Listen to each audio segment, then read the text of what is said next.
¿Alguna vez nos hemos parado a pensar en lo raro que es el dinero? En serio, ¿cómo puede ser que un simple trozo de papel, o bueno, ahora unos números en una pantalla, decidan todo? Si comemos, dónde vivimos, nuestros sueños. Visto desde fuera, es como una locura colectiva, como un hechizo global. Y hoy vamos a meternos de lleno en esa idea, que el dinero es, en el fondo, una ficción. Y para que se entienda la dimensión de esto, les adelanto algo que parece un cuento. En una isla remota, la fortuna de una tribu entera se basa en una piedra gigante, que está hundida en el fondo del mar. Ya volveremos a eso. Es que esa es la manera correcta de verlo. Para entender el dinero no hay que mirar la economía, hay que mirar la psicología compartida. El valor nunca ha estado en el objeto. Daba igual si eran conchas, sal o hasta cigarrillos en campos de prisioneros. El valor siempre estuvo en la confianza que todos depositamos en eso. Así que el concepto clave de hoy es ese. El dinero es un acuerdo social. El historiador Yuval Noah Harari lo llama una ficción colectiva, y es que es la definición perfecta. No tiene más realidad física que, no sé, los dioses, las empresas o las fronteras. Son ideas que existen solo porque muchísima gente cree en ellas al mismo tiempo. Y esa es la misión de hoy, desentrañar cómo surgió esta ilusión, cómo nos convencieron para creer y cómo fue cambiando. Desde el caos del trueque hasta, bueno, las monedas digitales de hoy. Para entender qué es de verdad esa cosa que nos domina.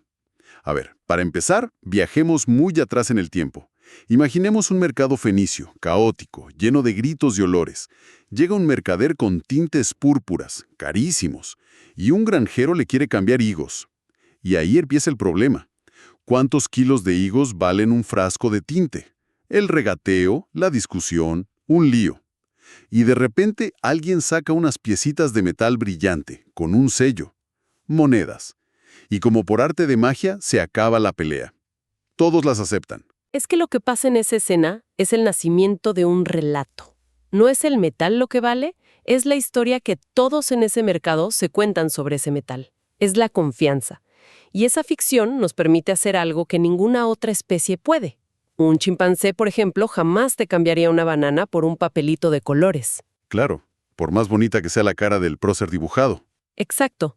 Nosotros sí, porque creemos en el cuento del dinero. Y es un cuento que nos ha permitido construir el mundo moderno. Gracias a esta idea imaginaria, hemos logrado cooperar a una escala alucinante. Construimos rascacielos, enviamos sondas a Marte, cooperamos con millones de extraños en los que no confiamos personalmente. Pero ambos confiamos en el dinero que nos vamos a intercambiar. Pero dicho así suena casi, no sé, negativo.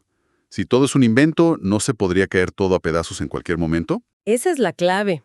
Y por eso hay que aclarar algo muy importante. Llamarlo ficción no significa que sea una mentira o que no sirva. Al contrario, es la ficción más efectiva que hemos creado. Ese acuerdo imaginario paga la comida, enciende las luces, financia hospitales. Tiene consecuencias muy reales. El truco está en no olvidar que es inventado. El dinero es el relato universal por excelencia, la única historia que todos, amigos y enemigos, eligen creer. Entiendo. Pero esa confianza suena muy frágil. ¿Cómo hicieron para que se mantuviera sólida por siglos? Necesitaba estar como anclada a algo real. Justo, un ancla. Y durante muchísimo tiempo esa ancla fue el oro. Si nos vamos a Londres del siglo XIX, las bóvedas de los bancos estaban llenas de lingotes. La lógica era simple. El oro es escaso, brilla, es difícil de conseguir, genera una sensación de valor real. Pero claro, ir por la vida con una bolsa de monedas de oro no es muy práctico. Ni seguro. Y así nació la siguiente gran ficción, el billete de papel. Que al principio debió ser un shock. Me imagino a un mercader en Suecia, en 1661, cuando se emitieron los primeros billetes. Vende sus telas y, en lugar del sonido pesado del oro, le dan un papel con sellos. Su cara debió ser... ¿Me estás dando esto? ¿Un papelucho a cambio de mi trabajo? Totalmente. La desconfianza inicial fue enorme. Pero esos billetes no eran solo papel, eran una promesa. Cada billete era, en esencia, un certificado que decía: el portador de este papel puede ir al banco y cambiarlo por esta cantidad de oro o plata. Ajá. Era como un vale. Exacto. Se convirtió en oro simbólico, mucho más práctico. Y aquí ocurre algo sutil pero importantísimo. La confianza se desplazó. Ya no estaba en el metal, sino en la institución, el gobierno, el Banco Central, que hacía la promesa. Pero esa promesa es difícil de mantener, ¿no? Sobre todo si un país entra en guerra y necesita imprimir más dinero del oro que tiene guardado. Demasiado difícil es poco. Se volvió imposible. Y eso nos lleva a un día clave. El 15 de agosto de 1971. El presidente de Estados Unidos, Richard Nixon, sale en televisión y anuncia que suspende, temporalmente, la convertibilidad del dólar en oro. Temporalmente, claro. Y ya sabemos cómo terminó eso. La suspensión se hizo permanente. Ese día, el último hilo que ataba el dinero a algo físico se cortó. Para siempre. Y ahí nace lo que llaman dinero fiat. O sea, dinero por decreto. Un billete de $100 vale $100 porque el gobierno dice que lo vale. Punto. Y lo que me vuela la cabeza es que no pasó nada. El sistema no colapsó. La gente siguió usando los dólares como si tal cosa. No colapsó porque el hechizo colectivo ya era demasiado fuerte. Llevábamos tanto tiempo creyendo en el cuento que ya no necesitábamos el ancla. La fe en la propia fe fue suficiente. La ficción se independizó. Y hoy esa abstracción es total. Pensemos en el día a día. Pagamos en el súper acercando el teléfono o la tarjeta. Suena un bip y ya está. No hay intercambio físico de nada. Son solo bits de información. De hecho, hay una estadística increíble. Más del 90% de todo el dinero del mundo no existe físicamente. Así es. Son solo apuntes contables en los servidores de los bancos. El dinero hoy es pura fe electrónica. Una fe que, como cualquier otra, necesita sus rituales para mantenerse. Cuando un banquero central da un discurso solemne sobre la inflación, no solo da datos, está actuando como un sumo sacerdote, reafirmando la fe de la congregación para que el hechizo no se rompa. Los diseños de los billetes, los edificios imponentes de los bancos. Todo es parte de la escenografía. Todo está diseñado para reforzar nuestra creencia. Un momento. Entonces, el sistema bancario funciona, a ver si entiendo, con la misma lógica que un grupo de amigos que deciden no hablar de algo incómodo para que todo siga bien. O sea, mientras nadie pregunte demasiado, todo funciona. Porque los bancos no tienen todo nuestro dinero, ¿cierto? Es una analogía perfecta. Es el principio de la reserva fraccionaria.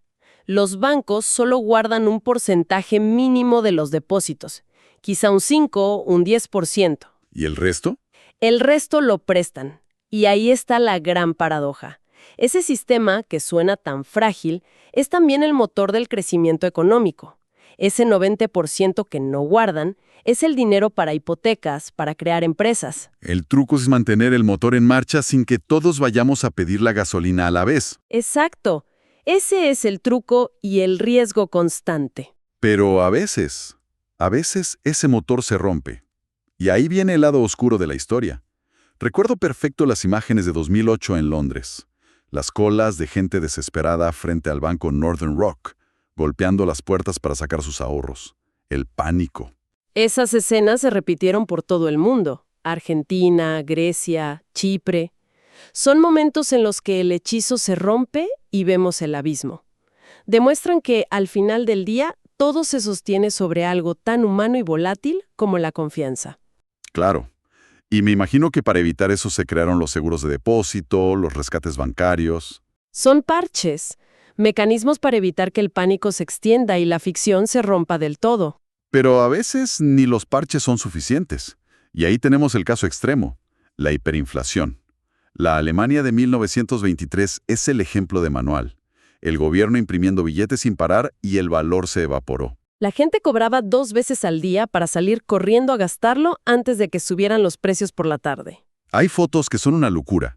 Niños jugando con fajos de billetes. Gente usando el dinero para encender la chimenea, porque era más barato que la leña. Y no hay que irse tan lejos. Zimbabue, Venezuela, son recordatorios brutales de que el valor del dinero está solo en nuestra mente. Cuando esa creencia se desvanece, los billetes pasan de ser un tesoro a ser basura. Y esto nos lleva de vuelta a esa isla del Pacífico. La prueba definitiva. La isla de Yap, en Micronesia. Allí, el dinero para las cosas importantes no eran monedas, eran unas piedras gigantes llamadas rai. Unos discos de piedra caliza enormes, algunos de hasta 4 metros de diámetro, pesan toneladas. Moverlas era casi imposible. Así que cuando una piedra cambiaba de dueño, en una boda o un acuerdo, nadie la movía. Simplemente toda la comunidad registraba en su memoria. Esa piedra de allá ahora le pertenece a esta otra familia. El libro contable era el cerebro colectivo de la aldea. Increíble. Pero aquí viene lo mejor. La leyenda cuenta que una vez, transportando una de estas piedras gigantes en una canoa, se desató una tormenta. Y la piedra se hundió en el mar. Se perdió para siempre. El fin de la riqueza de esa familia, me imagino. Pues no. La comunidad se reunió y tomó una decisión increíble.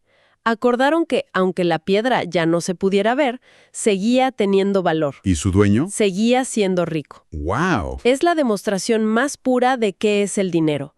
Confianza respaldada por un relato. Una piedra invisible en el fondo del mar funciona si todos se ponen de acuerdo. No hay un ejemplo más claro. Y la historia tiene un final fascinante.